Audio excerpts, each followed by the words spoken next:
Yo, what's up, everybody? It's Emmanuel Mendoza, aka Taco. Today we are speaking about the how Congress functions. The professor gave us 4 questions to discuss, so here I am discussing them. Hope you enjoyed the video. Like, subscribe, and leave a reply on the video and the on Blackboard. Okay, so it has made Congress less productive because members of different political parties are less willing to work together. It makes sense, but it also don't make sense because if you work together, it'll make the progress even go faster and probably grow even bigger. But if you work by yourself, it give you full credit, so you don't have to worry about anybody else, you know. And instead of focusing on solving problems, many lawmakers focus on defeating other parties. Well, you got to defeat other people to rise even higher to different levels in life. So that makes sense. Also, this create more arguments, fewer compromises, and it makes harder to pass important legislations. And as the result, as I'm reading on this website called, I don't know what it is, but as a result, Congress often struggles to address issues that affect Americans. I know you probably like, damn, that dude, like, you feel me? But that's for question 1. Question 2, in what ways does the decline in congressional productivity impacts the balance of power between elected representatives and non-elected officials in the executive branch? So this is what I wrote down. When Congress is unable to pass laws or make decisions, the executive branch often takes a larger role in policy making. You got to take longer. But that's like, if you already got the answer, just give it away. I guess you make it longer, make it seem like you're working on it more when it's just common sense, right?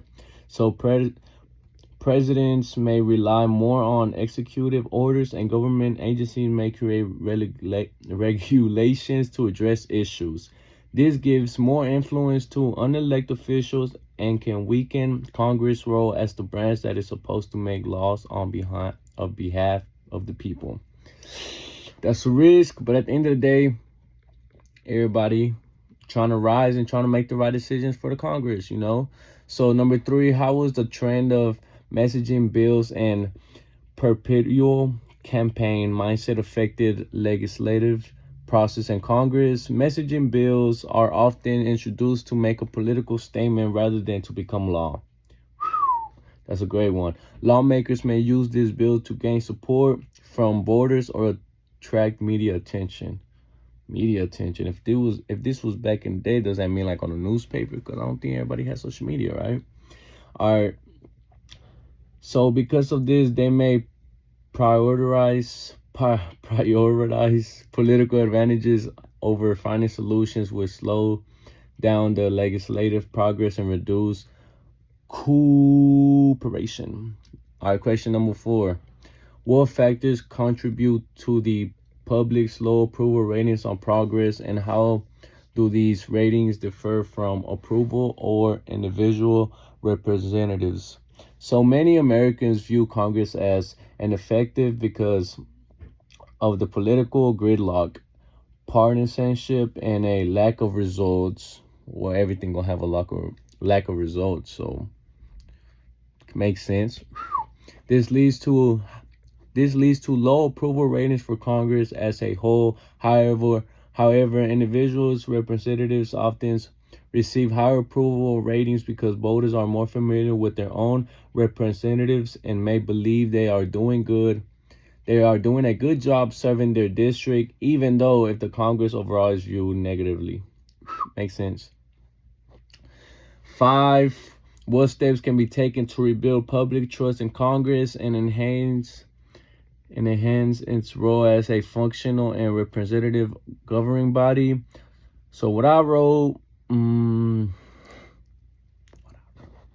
rebuild public trust, Congress should focus on So needs of censorship can help Congress become more effective and restore confidence in institutional. In conclusion, the conclusion of this whole thing, let me just go with Chapter 4 shows that the hyperpartisanship, political messaging, and consent campaigning have contributed to Congress becoming less effectively. These issues have increased the influence of branch reduced public conference, and by encouraging cooperations and focusing on problem solving, Congress can become stronger and more representative institution for the American people. Thank you for watching. Everybody have a great night, and see you to the next assignment.